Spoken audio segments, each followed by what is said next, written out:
আসসালামু আলাইকুম প্রিয় দর্শক, অন্য মঞ্চের আলাপচারিতায় আপনাদের সকলকে স্বাগত জানাচ্ছি। এই সরকারের আর নেই দরকার, শুভেন্দু সরকার আর নেই দরকার, হটাও শুভেন্দু সরকার হারিয়ে দাও। যে টাকা দিতে পারছে সরকারদার, আমরা টাকা দিতে পারছি না, মানে সরকার আমাদের নয়, তাহলে সরকার আমাদের রেখে কি হবে? পাল্টানো দরকার, নতুন সরকার চাই। সুমন্দি অধিকারী, ওর নাম শুভেন্দু অধিকারী নয়, সুমন্দি অধিকারী, ওর বাংলাদেশ পাঠানো হোক।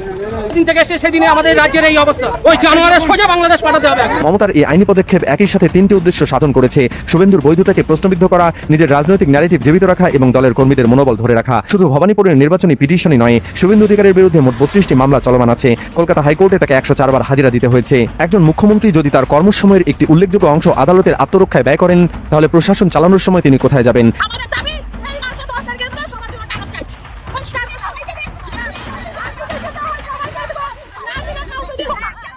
অন্নপূর্ণা যোজনা টাকা না পেয়ে বিক্ষোভ। আমরা সরকারকে এনেছি, আমরাই আবার উল্টে দেব। এই তীব্র হুঁশিয়ারির মধ্যেই যেন ফুটে উঠল সাধারণ মানুষের জমে থাকা ক্ষোভ। অতীতে বসতে না বসতে আপনাদের পোঙায় আগুন লেগে গেছে, গরম হয়ে গেছে, চাতা নাই করছে। 5 বছর কষ্ট করে এরা থাকবে, এই জনগণ দাঁত কামড়িয়ে। 5 বছর পরে যদি আবার গোদা ভোট হয় না, গোদা ভোট, এই গোদা ভোটে উড়ে চলে যাবেন। আমি বিজেপি করি, কিন্তু অন্যায়ের প্রতিবাদ করি। আর আপনি যদি আমার এই চ্যানেলে নতুন হয়ে থাকেন, তাহলে চ্যানেলটি সাবস্ক্রাইব করে পাশে থাকবেন। সব হকার বন্ধুদের পেটে লাথি মারছে এই সরকার। এই সরকারের আর নেই দরকার, শুভেন্দু সরকার আর নেই দরকার, শুভেন্দু সরকার আর নেই দরকার, হটাও শুভেন্দু সরকার হারিয়ে দাও। ডবল ইঞ্জিনের সরকার। কি বলছে? চোর বলছে মুখ্যমন্ত্রী। চোর না কি? কি বলছেন আপনি? আমি বলছি চোর। হ্যাঁ, টাকা 500 বাড়ির বুঝে নিচ্ছে, ভিতরে কি 500 বাড়ির বুঝে নিচ্ছে, লোক দেখেনি নাকি? 9,000 টাকা 7,000 টাকা কে নিয়েছে? কেউ মানুষ দেখে, ভারতবর্ষের লোক দেখেনি? চোর না দেখি। বিজেপি প্রচার করেছিল, এখন ডিলিট করে বিজেপি এখন ধোয়া তুলছে মাথা। বাংলাদেশের মুখ্যমন্ত্রী বাংলাদেশ পাঠানো হোক। বাংলাদেশ মুখ্যমন্ত্রী সুমন্দি অধিকারী, ওর নাম শুভেন্দু অধিকারী নয়, সুমন্দি অধিকারী, ওর বাংলাদেশ পাঠানো হোক। দিন থেকে এসে সেদিনে আমাদের রাজ্যের এই অবস্থা। ও নিজে গরুর মাংস খেয়েছে 3 বাড়ি, সাপুদ্দিনের বাড়ি, 5 লক্ষ টাকা ঘুষ নিয়েছে, পুরো ভাইরাল হয়েছে। ওই জানোয়ারের সোজা বাংলাদেশ পাঠাতে হবে, পাঠালেই তারপর কাউকে দেখে ভয় পায় না। গরিব লোক খেটে গেল, কাউকে দেখে ভয় পায় না। ভয় নেই, কিসের ভয়? চুরি করছি না ডাকাতি করছি, খেটে খাচ্ছি। আর শুভেন্দু থেকে যেতে 2004 মে মাসে 4 তারিখে যখন মুখ্যমন্ত্রী তখন তারপর থেকে বললি চালু এই উত্তরপ্রদেশ দিয়েছিল বাংলা। উনি তো বলেছিল যে আমি ভোটারদের পাশে দাঁড়াবো, আমার উপরে বললে ও তো নিজেই বলেছিল উল্টে গেল, আমার কেউ চালালে আমি আগে দাঁড়াবো। গরিবের নয়, এটা কর্পোরেটের সরকার, এটা আম্বানি আদানির সরকার। এরা হাজার হাজার কোটি টাকা ব্যাংকের লুট করে, গরিব মানুষের টাকা, এদের আবার ট্যাক্স ছাড় দিয়ে দেয়। শুভেন্দু অধিকারী ভোটের আগে হিন্দুদের নিয়ে ও দরদ উঠলে উঠেছিল, হিন্দু ভাই ভাই। আজকের সেই হিন্দু ভাইদের উপরে বুলডোজার চালিয়ে রুটি রোজগারও শেষ করে দিল। হ্যাঁ, আজকে সরকারের কাজ কি? সরকারের কাজ কি? যারা 30-40 বছর ধরে পূর্বপুরুষ ব্যবসা করে আসছে, সরকারের কাজ কি? রাতের অন্ধকারে কোর্টের স্টে অর্ডার থাকাকালীন বুলডোজার চালিয়ে ভেঙে দেবে? হ্যাঁ, সরকার সেটা আলোচনায় আসছে না কেন? যে মানুষকে তুলে দিয়েছে, সেই মানুষের বাড়িতে কি খাওয়া দাওয়া হচ্ছে কি না, সেটাও কি মানে দেখছে মিডিয়ারা খালি আমাদের পেছনে লেগে আছে। সারা জীবন কেউ থাকে না, শুভেন্দুকে এটাই বোঝা দরকার। সারা জীবন বিজেপি থাকবে না, মিডিয়াও বিক্রি হয়ে গেছে, দালালি করছে। হ্যাঁ, এবিপি আনন্দ সব চ্যানেল টিভি চ্যানেলে দালালি করছে। হ্যাঁ, দালালি করছে। আর বাংলা হচ্ছে বিজেপি দালাল, মিডিয়াকে কিনে নিয়েছে, কিনে রেখে দিয়েছে। টিভি চ্যানেলগুলো সব কিনে রেখে দিয়েছে। বলে না বাংলায় কথা আছে, ভাতা দিতে হবে না। ফুটে হাসে, আমরা চাই ফুটে বলে তোর একদিন আছে, আমরাও দেখছি। আজ গেল তুলে দিচ্ছে ভালো কথা। সরকার বলে আজ গেল তুলে দিচ্ছে। একটা কোনো চ্যালেঞ্জ দেখানো না, আমাদের দালাল মিডিয়া ছোটি চাঁদা সরকারি, সরকারের দালালি করছে। এই পেশ ছোটি চাঁদা সরকার। এই ঋতু কত বাংলা ঝালমুড়ি আছে, বাংলা ঝালমুড়ি খুঁজ দিয়া তারপর চাবি কি উড়ে দেখা চাওয়া ছিল। তার মানে উনি বড় বড় স্টল দিচ্ছে, স্টল থেকে 10 টাকার জল 20 টাকা, তারপরে 10 টাকার 20 টাকার কি 40 টাকা। সাধারণ মানুষের কিনে খাওয়ার ক্ষমতা নেই, তাহলে ওনারা কি করছে? জানতা ডাকাতি করছে। চুরি মানে না, এটা টিএমসি চুরি করতে, বিজেপি দালালি করছে, এই ডাকাতি করছে। পুরো ডাকাতের দল এটা, পাল্টানো দরকার। হ্যাঁ, বিজেপি ডাকাতের দল, পাল্টানো দরকার, চাই নতুন সরকার। এরা কর্পোরেটের সরকার, যে ভোটের জন্য হিন্দুদের কথা বলে।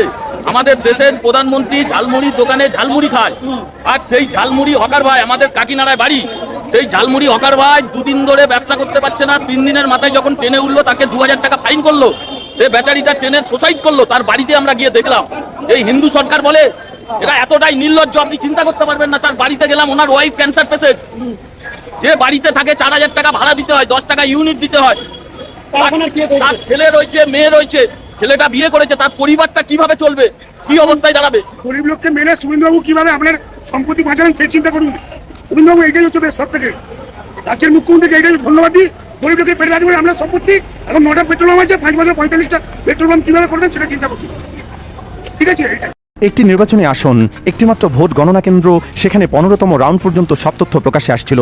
তারপর হঠাৎ অন্ধকার, কোনো আপডেট নেই, কোনো ব্যাখ্যা নেই। আর যখন আবার আলো জ্বলল, ফলাফল ঘোষিত, বিজয় ঘোষিত, সরকার গঠিত, কিন্তু সেই অন্ধকারের মিনিটগুলোতে কি ঘটেছিল? এই প্রশ্নটাই এখন কলকাতার হাইকোর্টের বিচারপতির টেবিলে। আর এই প্রশ্নটির উত্তর যদি ভুল দিক দিয়ে যায়, তাহলে পশ্চিমবঙ্গের বর্তমান মুখ্যমন্ত্রীর রাতারাতি প্রাক্তন হয়ে যেতে পারেন। একই সাথে রাজ্যে চলছে সাম্প্রদায়িক উত্তেজনা, মুসলিম নেতাদের বিরুদ্ধে একের পর এক এফআইআর আর রাজপথে ক্ষোভের আগুন। পুরো ভিডিওটি দেখুন, কারণ আজকের বিশ্লেষণে যা উন্মোচিত হবে তা পশ্চিমবঙ্গের রাজনীতি বোঝার চাবিকাঠি। পশ্চিমবঙ্গের 294টি বিধানসভা আসনের মধ্যে ভবানীপুর সংখ্যাগতভাবে মাত্র একটি, কিন্তু প্রতীকীভাবে এটি পুরো রাজ্যের রাজনীতির নার্ভ সেন্টার। কেন? কারণ এই দুটো চিরপ্রতিদ্বন্দ্বীর শেষ লড়াই লড়েছিল। 2021 সালে নন্দীগ্রামের সেই নাটকীয় পরাজয়ের পর মমতা বন্দ্যোপাধ্যায়ের রাজনৈতিক অস্তিত্ব টিকিয়ে রাখার শেষ ঘাঁটি ছিল ভবানীপুর। অন্যদিকে শুভেন্দু অধিকারীর কাছে এটা ছিল চূড়ান্ত আধিপত্য প্রতিষ্ঠার যুদ্ধক্ষেত্র। প্রতিপক্ষকে তার নিজের এলাকায় হারিয়ে দেওয়ার সুযোগ। ফলাফল ঘোষিত হলো, শুভেন্দু জিতলেন, কিন্তু জয়ের মার্জিন ছিল মাত্র 15,000 ভোটের কাছাকাছি। আর একই সময়ে প্রায় 44,000 ভোট বিভিন্ন কারণে বাতিল হয়েছে বলে অভিযোগ উঠেছে। এখানেই গণিতটা ভয়ঙ্কর হয়ে ওঠে। যে পরিমাণ ভোট বাতিল হয়েছে তা জয়ের ব্যবধানে প্রায় 3 গুণ। সুপ্রিম কোর্টের নিজেরই দেওয়া একটি পূর্ববর্তী রায় অনুসারে যদি কোনো কেন্দ্রে বাতিল ভোটের সংখ্যা জয়ের ব্যবধানের চেয়ে বেশি হয়, তাহলে সেই ফলাফল নিজেই একটি প্রশ্নবোধক চিহ্ন। আর ঠিক এই আইনি ভিত্তির উপর দাঁড়িয়ে মমতার পক্ষ থেকে কলকাতার হাইকোর্টের নির্বাচনী পিটিশন দায়ের করা হয়েছে। প্রতিটি রাউন্ডের পর আপডেট আসে, কে কত ভোটে এগিয়ে, কে পিছিয়ে। দর্শক, সাংবাদিক, প্রার্থীর এজেন্ট সবাই এই তথ্য দেখতে পায়। ভবানীপুরের ক্ষেত্রে প্রথম 13টি রাউন্ড পর্যন্ত সবকিছু স্বাভাবিক ছিল। নির্বাচন কমিশনের ওয়েবসাইটে নিয়মিত আপডেট আসছিল, কিন্তু 13তম রাউন্ডের পর নীরবতা। কোনো আপডেট নেই, সার্ভার যেন হঠাৎ বোবা হয়ে গেল। এই নীরবতা কয়েক মিনিটের নয়, যথেষ্ট দীর্ঘ সময়ের। আর যখন আবার তথ্য প্রকাশিত হলো, তখন ফলাফলের চেহারা বদলে গেছে। এই নীরবতা কয়েক মিনিটের নয়, যথেষ্ট দীর্ঘ সময়ের। আর যখন আবার তথ্য প্রকাশিত হলো, তখন ফলাফলের চেহারা বদলে গেছে। এখন প্রশ্ন হলো, আধুনিক ডিজিটাল যুগে একটি নির্বাচন কমিশনের সার্ভার কেন হঠাৎ অকেজো হবে? এটা কি প্রযুক্তিগত ত্রুটি ছিল, নাকি এর পেছনে অন্য কোনো হাত ছিল? এই প্রশ্নের উত্তর দেওয়ার ক্ষমতা আছে মাত্র 3টি জিনিসের: ইভিএম মেশিন, ভিভিপ্যাট স্লিপ এবং গণনা কেন্দ্রের সিসিটিভি ফুটেজ। আর ঠিক এই 3টি জিনিসই কলকাতা হাইকোর্ট সংরক্ষণের আদেশ দিয়েছে।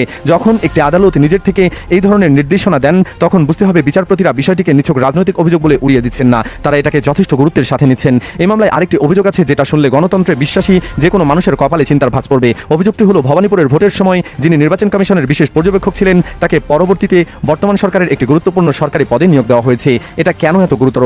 কারণ নির্বাচন পর্যবেক্ষকের একমাত্র কাজ হলো নিরপেক্ষতা নিশ্চিত করা। তিনি থাকেন রেফারির ভূমিকায়, কোনো দলের পক্ষে বা বিপক্ষে নয়। কিন্তু যদি সেই রেফারিকে পরবর্তীতে একটি দল পুরস্কৃত করে, তাহলে স্বাভাবিক প্রশ্ন জাগে, এই পুরস্কার কি আগে থেকে প্রতিশ্রুত ছিল? এটা কি নীরব কোনো চুক্তির অংশ ছিল? আন্তর্জাতিক গণতান্ত্রিক মানদণ্ডে এটাকে বলা হয় কনফ্লিক্ট অফ ইন্টারেস্ট বা স্বার্থের সংঘাত।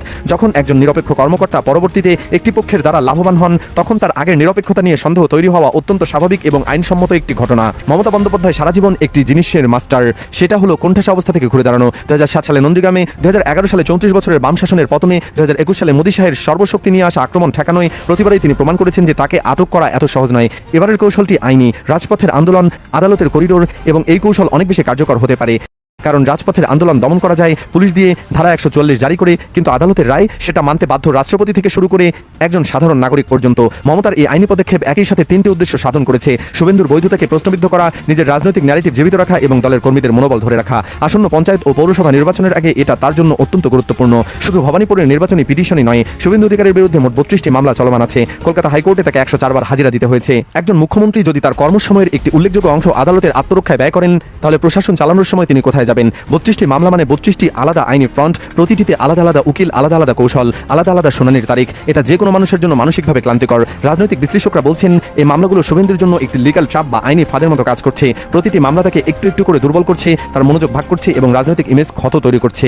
সামনে আসছে পঞ্চায়েত নির্বাচন, তারপর পৌরসভা নির্বাচন। প্রতিটি নির্বাচন হবে ক্ষমতার পরীক্ষা। শুভেন্দুর সরকার কতটা শক্ত, মমতার বিরোধী শক্তি কতটা কার্যকর, আর সাধারণ মানুষের মন কোন দিকে, সব প্রশ্নের উত্তর আসবে এই নির্বাচনগুলোতে। কিন্তু এর আগে যদি ভবানীপুরের রায় আসে এবং সেটা শুভেন্দুর বিরুদ্ধে যায়, তাহলে পুরো রাজনৈতিক সমীকরণ উল্টে যাবে। মমতা বন্দ্যোপাধ্যায় আবার বিধানসভায় ফিরবেন, বিরোধী দলের মনোবল বাড়বে এবং বিজেপির পশ্চিমবঙ্গ অধ্যায়ের একটি বড় প্রশ্নচিহ্ন তৈরি হবে। অন্যদিকে যদি শুভেন্দু টিকে যান, তাহলে মমতার রাজনৈতিক ভবিষ্যৎ আরও অনিশ্চিত হয়ে পড়বে। তৃণমূল কংগ্রেসের অভ্যন্তরীণ বিদ্রোহ আরও মাথাচাড়া দেবে এবং রাজ্য বিজেপির আধিপত্য আরও শক্তিশালী হবে।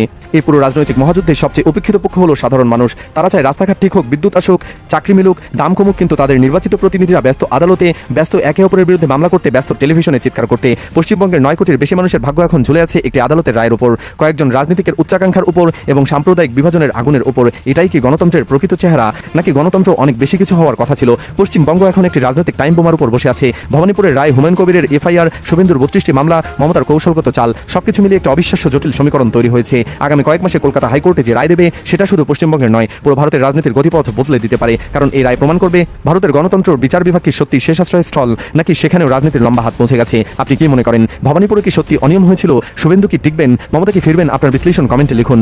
আমাদের দাবি এই মাসে 10 তারিখের মধ্যে সবার জন্য টাকা চাই। পরিষ্কার করে সবাইকে দিন।